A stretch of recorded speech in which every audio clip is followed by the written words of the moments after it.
Good morning, friends. Welcome to Target TSPSC Exams channel. So today we will discuss about daily current affairs series. So ఇక్కడ మెయిన్గా ఏంటంటే మనం ఇంతకుముందు the catalyst అనే ఒక current affairs program run చేశాము. So అక్కడ డైలీ అంటే ఇంపార్టెంట్ న్యూస్ పేపర్ క్లిప్పింగ్స్ ఉంటాయి కదా, Eenadu paper, Sakshi paper and various reputed daily Telugu news papers నుండి ఇంపార్టెంట్ ఆర్టికల్స్ అంటే ఏవైతే ఎగ్జామినేషన్స్కి ఇంపార్టెంట్ ఉంటాయో వాటిని పికప్ చేసి సో వాటిని బ్యాక్గ్రౌండ్ స్టాటిక్ టాపిక్ని కూడా కవర్ అయ్యే విధంగా సో ఇవ్వడం జరిగింది. కాకపోతే మధ్యలో వాటిని డిస్కంటిన్యూ చేశాము. సో చాలామంది స్టూడెంట్స్ రిక్వెస్ట్ పెట్టారు, సార్ ద క్యాటలిస్ట్ సిరీస్ని కంటిన్యూ చేయండి. సో మాకు ఎగ్జామినేషన్స్లలో చాలా హెల్ప్ అయింది, మేము కరెంట్ అఫైర్స్ని ఈజీగా చేయగలిగాం ఎగ్జామినేషన్స్లో. సో మీరు మళ్ళీ వాటిని కంటిన్యూ చేయండి అని ఈ మధ్య 2-3 డేస్ నుండి స్టూడెంట్స్ నుండి రిక్వెస్ట్ రావడం జరిగింది. So based upon students request so వీటిని మళ్ళీ కంటిన్యూ చేయాలని అనుకుంటున్నాను.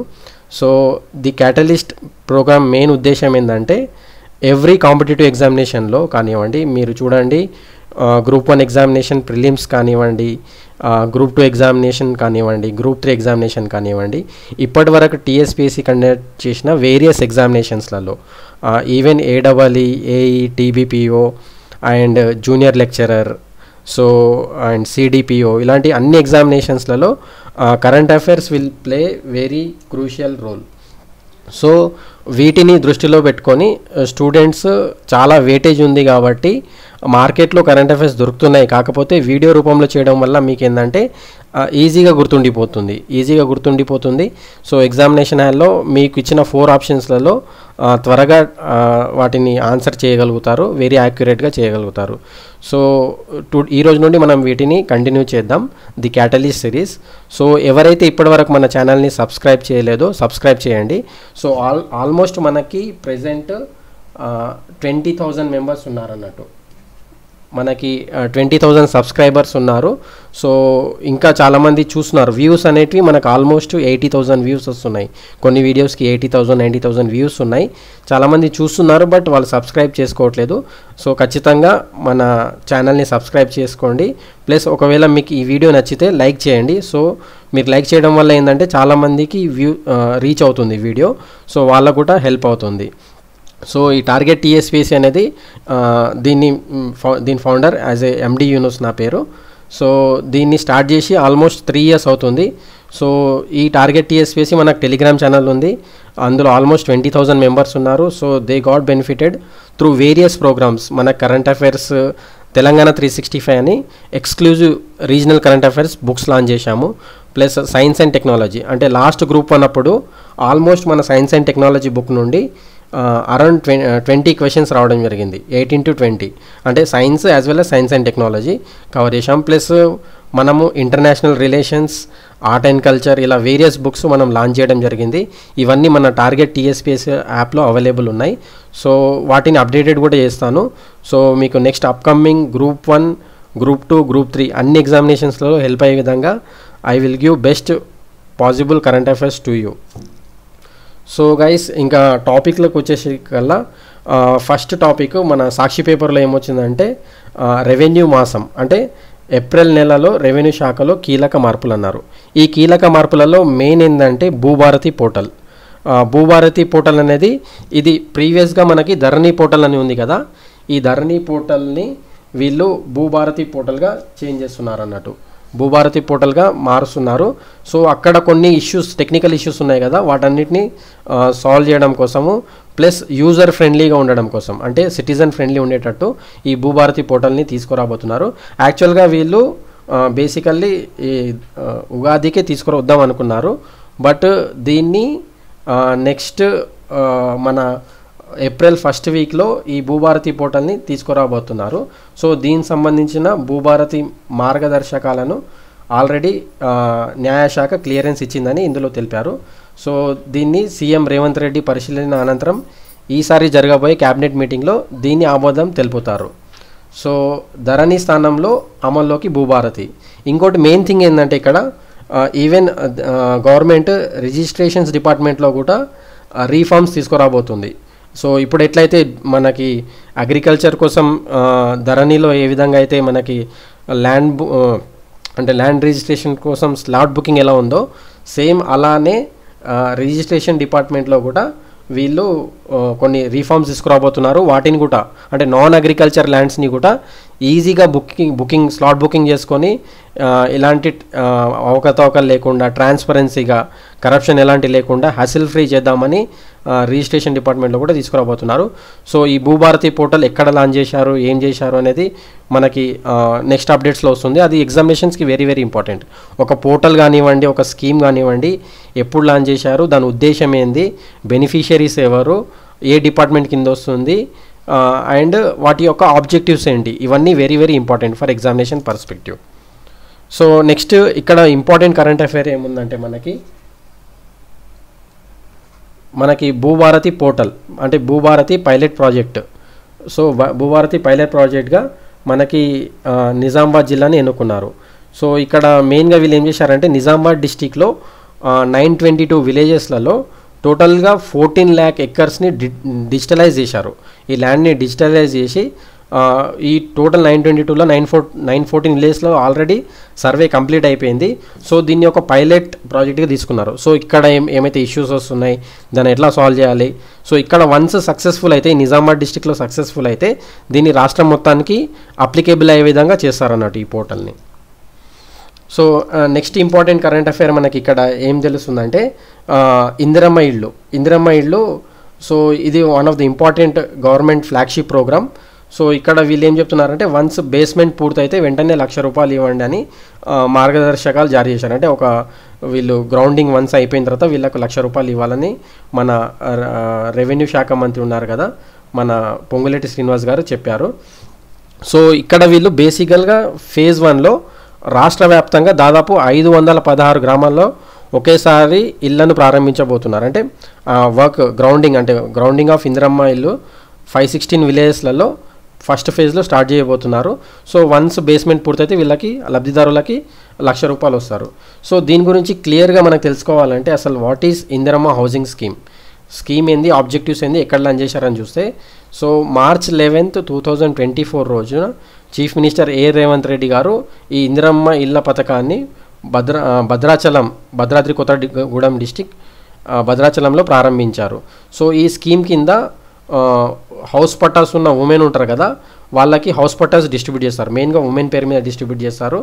ఆల్రెడీ గవర్నమెంట్ 4.5 lakh ఇందిరమ్మ హౌసెస్ని శాంక్షన్ చేసింది at the cost of 22,500 crores. So ఇది ఎలా ఉంటుందంటే మహిళల పేరు మీద ఇస్తారు పట్టా.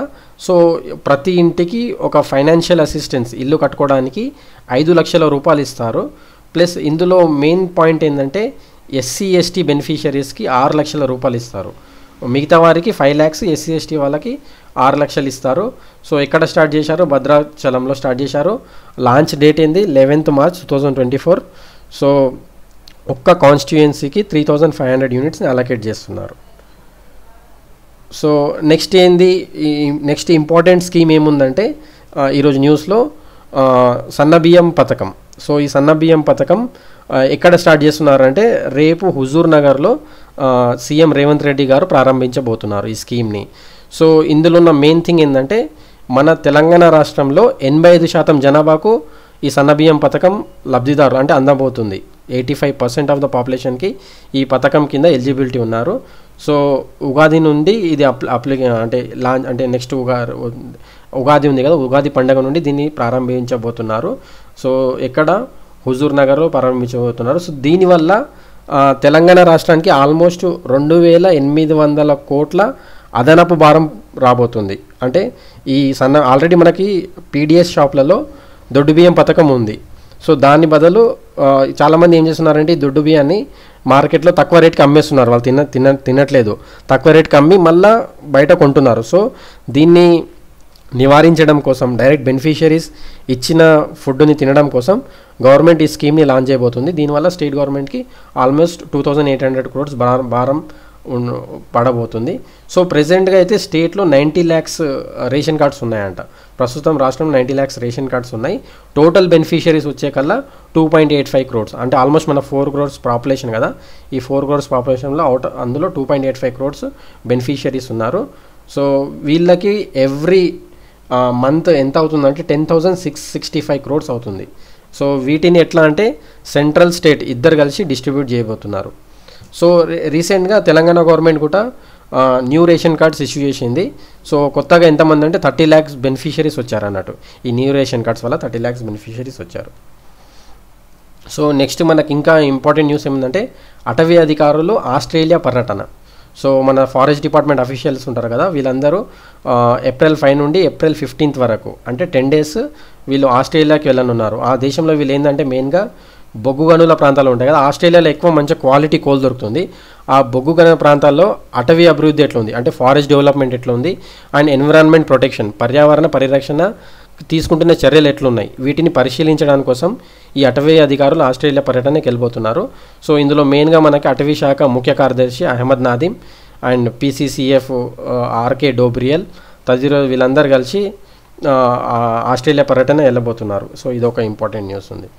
సో నెక్స్ట్ మనకి సెంట్రల్ లెవెల్ న్యూస్ చూస్తే one of the important news ఏంటంటే మనకి రీసెంట్గా ఒక ఫైర్ యాక్సిడెంట్లో ఢిల్లీలో అక్కడ జడ్జి ఉంటారు కదా, Delhi high court judge justice Varma, ఆయన ఇంట్లో మనకి చాలా నోట్ల కట్టలు బయటపడ్డాయి. ఎప్పుడైతే ఫైర్ యాక్సిడెంట్ అయిందో ఫైర్ యాక్సిడెంట్ అయినప్పుడు చాలా నోట్ల కట్టలు దొరికాయి. సో అప్పుడే చాలామంది దాని మీద ఆబ్జెక్షన్స్ రేజ్ చేశారు. పబ్లిక్లో కూడా స్ట్రాంగ్ డిస్కషన్ నడిచింది. అంటే ఒక జడ్జి ఇంట్లో ఇంతగానం డబ్బులు దొరకడం ఏందని.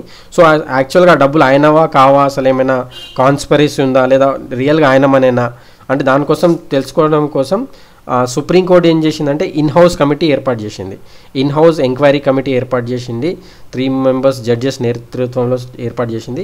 సో వాళ్ళు వన్స్ రిపోర్ట్ ఇచ్చినాక ఈయన మీద యాక్షన్ తీసుకోవడం జరుగుతుంది. ఒకవేళ రియల్గానే అవి ఈయనకు సంబంధించిన మనీ అయి ఉంటే ఈయన మీద యాక్షన్ ఇనిషియేట్ చేస్తారు.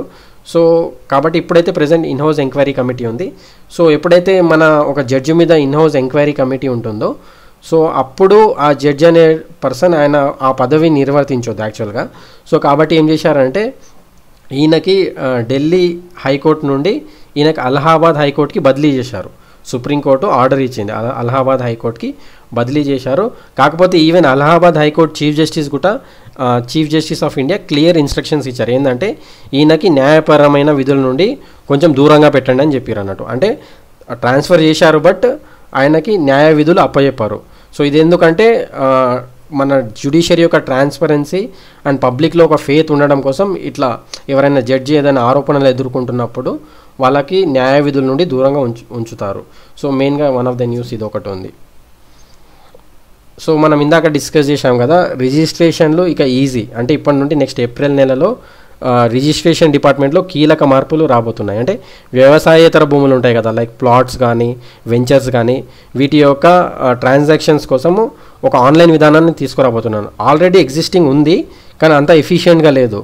సో నెక్స్ట్ ఫ్యూచర్లో ఏంటంటే 90% ట్రాన్సాక్షన్స్ త్రూ ఆన్లైన్ మాడ్యూలే అయ్యేటట్టు చేస్తున్నారు. 10% ఏమైనా టెక్నికల్ ఇష్యూస్ ఏమైనా ఉంటే వాటిని మాత్రమే మాన్యువల్ పద్ధతిలో చేయబోతున్నారు. ఇంకా ధర్నీ పోర్టల్ కోసము ఒక ఫోరెన్సిక్ ఆడిటింగ్ కూడా చేయడం జరుగుతుంది. ఈ నెలలో ప్రారంభమవుతుందంట. అంటే ఇంతకుముందు ధరణి పోర్టల్ లాంచ్ చేసి ఏమైనా అవకతవకలు జరిగాయా, దీన్ని యూజ్ చేసుకొని ఏమైనా ట్రాన్సాక్షన్స్ జరిగాయా అంటే ఇల్లీగల్ ట్రాన్సాక్షన్స్ ఏమైనా జరిగాయా, దీన్ని ఏమైనా అన్ఫేర్గా యూటిలైజ్ చేసుకున్నారా అని తెలుసుకోవడం కోసం Telangana state government forensic auditing అనేది ఒక చేయబోతున్నారు. దీనికోసం వేరియస్ IT కంపెనీస్ తోటి రెవెన్యూ డిపార్ట్మెంట్ వాళ్ళు కన్సల్టేషన్స్ చేస్తున్నారు అన్నట్టు, ఏ విధంగా చేయాలి ఫోరెన్సిక్ ఆడిట్ అని చెప్పడం కోసం. సో నెక్స్ట్ మనకి ఇంపార్టెంట్ న్యూస్ ఏంటంటే మనకి తెలంగాణ ఏపీలో ఉపాధి హామీ కూలీల యొక్క వేతనాన్ని 307 రూపాయలు అంటే పర్ డే వీళ్ళకి వేజెస్ ఇస్తారు కదా, minimum wages. So maximum wage అన్నట్టు, మినిమం కాదు ఇది, మ్యాక్సిమం 307 వరకు ఇవ్వచ్చు. సో వీటిని తెలంగాణ ఏపీలో ఇంతకుముందు మనకి 300 రూపీస్ వరకు ఉంటుండే. సో దీన్ని సేమ్ లైక్ ఇప్పుడు ఎంప్లాయీస్కి DA ఎలా పెంచుతారో, డియర్నెస్ అలవెన్స్ మార్కెట్లో పెరుగుతున్న ఇన్ఫ్లేషన్ని బట్టి కూరగాయలు వాటి వేరియస్ యొక్క ధరలు ఉంటాయి కదా సరుకులు, దాన్ని బట్టి వీళ్ళైతే ఎట్లయితే సెంట్రల్ గవర్నమెంట్ DA ప్రకటిస్తుందో ఆ విధంగానే ఉపాధి హామీ కూలీలకు కూడా వాటి యొక్క వేజెస్ ఉంటాయి కదా, ఆ వేజెస్ని రివైజ్ చేస్తుంటారు. ప్రజెంట్ ఇది 307కి తీసుకొచ్చారు. నెక్స్ట్ ఇంకో ఇంపార్టెంట్ అప్డేట్ ఏముందంటే మనకి ఉగాది తర్వాత ఏఐసిటీకి శంకుస్థాపన. మన ఐటీ మినిస్టర్ దుద్దిల శ్రీధర్ బాబు గారు ఉన్నారు కదా, ఆయన ఏమంటున్నారంటే నెక్స్ట్ ఈ ఉగాది నుండి ఆర్టిఫిషియల్ ఇంటెలిజెన్స్ సిటీ అంటే తెలంగాణ స్టేట్ గవర్నమెంట్ ఒక ప్రెస్టీజియస్ ప్రాజెక్ట్గా తీసుకుంటుంది ఏఐసిటీ. ఇది ఎక్కడ రాబోతుంది అంటే మెయిన్గా మహేశ్వరంలో రాబోతుంది. మహేశ్వరం రంగారెడ్డి డిస్టిక్లో మొత్తం ఫ్యూచర్ సిటీ అని ఒక డెవలప్ చేస్తున్నారు. ఈ ఫ్యూచర్ సిటీలోనే 200 ఎకరాలలో ఏఐసిటీని నిర్మిస్తున్నారు. ఇది చాలా చాలా ఇంపార్టెంట్. ఇది సక్సెస్ఫుల్గా ఇంప్లిమెంట్ అయితే it will be A game changer. అంటే మన తెలంగాణ ఎకనామీకి ఈ ఏఐసిటీ అనేది ఒక గేమ్ చేంజర్ కాబోతుంది. ఎందుకంటే నెక్స్ట్ ఫ్యూచర్ అంతా ఏఐ తోటే ఉంది. సో మన తెలంగాణ దీంట్లో ఫోర్ ఫ్రంట్ ఉంది అన్నట్టు, ఏఐని అడాప్ట్ చేసుకోవడంలో ఫోర్ ఫ్రంట్లో ఉంది. సో ఏఐ సిటీలో వేరియస్ కంపెనీస్ వచ్చి లాంచ్ చేసుకోవచ్చు, వాటి యొక్క ప్రొడక్ట్స్ని డెవలప్ చేసుకోవచ్చు. సో నెక్స్ట్ ఇంపార్టెంట్ న్యూస్ ఏముందంటే దేశంలోని తొలి ఫ్రోజన్ జూ. అంటే ఇది ఎక్కడంటే మెయిన్గా పశ్చిమ బెంగాల్లోని డార్జిలింగ్లో ఉన్న Padmaja Naidu Himalayas zoological park. So ఇక్కడ మెయిన్గా ఈ తొలి ఫ్రోజన్ జూని ప్రారంభించబోతున్నారు. ఇక్కడ ఏంటంటే మెయిన్గా జీన్ సెల్ అని ఉంటుంది కదా, జీన్ సెల్ లెక్కనే ఇక్కడ ఇవి మన అక్కడ ఉన్న మంచు చిరుతలు కానివ్వండి, రెడ్ పాండా కానివ్వండి, ఇలాంటి వేరియస్ స్పీసీస్ యొక్క వాటి యొక్క డిఎన్ఏని, వాటి యొక్క గుడ్లని, వాటిని -196 డిగ్రీస్ సెల్సియస్ దగ్గర వీటిని స్టోర్ చేస్తారన్నట్టు. సో దీన్ని ఎక్కడ అంటే మెయిన్గా మన హైదరాబాద్లోని centre for cellular and molecular biology అంటే CCMB అని ఉంటుంది తార్నాక దగ్గర. వాటి యొక్క హెల్ప్ తోటి ఈ ఫ్రోజన్ జూని పశ్చిమ బెంగాల్లోని పద్మజా నాయుడు హిమాలయస్ జువలాజికల్ పార్క్లో ఏర్పాటు చేయబోతున్నారు. ఇది మన దేశంలోని తొలి ఫ్రోజన్ జూ. సో దీని మెయిన్ గుర్తెట్టుకోవాల్సింది ఇదొకటి. ఎవరి హెల్ప్తో చేస్తున్నారంటే CCMB హెల్ప్ తోటి. ఇక్కడ దీన్ని ఏం చేస్తారు, మెయిన్గా అంతరించిపోతున్న జంతువులు ఉంటాయి కదా, లైక్ రెడ్ పాండా కానివ్వండి, వీటన్నిటి మంచు చిరుతలు, వీటన్ని యొక్క DNA, స్పామ్స్, గుడ్లు, వీటన్నిటిని సురక్షితంగా -196 డిగ్రీస్ దగ్గర వీటిని భద్రపరుస్తారు. సో గైస్ ఇవి ఇవాల్టి current affairs. So next current affairs ఖచ్చితంగా రేపు మార్నింగ్ మీకు అప్లోడ్ చేయడం జరుగుతుంది. సో ఖచ్చితంగా డైలీ మీకు ఇంపార్టెంట్ కరెంట్ అఫైర్స్ని మన యూట్యూబ్ ఛానల్లో అప్లోడ్ చేస్తాను. సో మీరు మెయిన్గా చేయాల్సింది ఏంటంటే మన యూట్యూబ్ ఛానల్ని సబ్స్క్రైబ్ చేసుకోండి, మీకు ఈ వీడియో నచ్చితే లైక్ చేయండి, యాజ్ వెల్ యాజ్ మన టెలిగ్రామ్ ఛానల్ లింక్ మనకి మన ఈ వీడియో ఒక కామెంట్ బాక్స్లో పెడతాను. ప్లస్ మీకు ఇంపార్టెంట్ కరెంట్ అఫైర్స్ కూడా ఈ మన టెలిగ్రామ్ లింక్లో మీరు వెళ్తే మనకు ఇంపార్టెంట్ కరెంట్ అఫైర్స్ కూడా డైలీ అప్లోడ్ చేస్తున్నాను. సో టెలిగ్రామ్ జాయిన్ అవ్వండి, యాజ్ వెల్ యాజ్ మన యూట్యూబ్ని సబ్స్క్రైబ్ చేయండి. మీ ఫ్రెండ్స్ ఎవరైతే ప్రిపేర్ అవుతున్నారో వాళ్ళకు కూడా ఖచ్చితంగా షేర్ చేయండి. Thank you.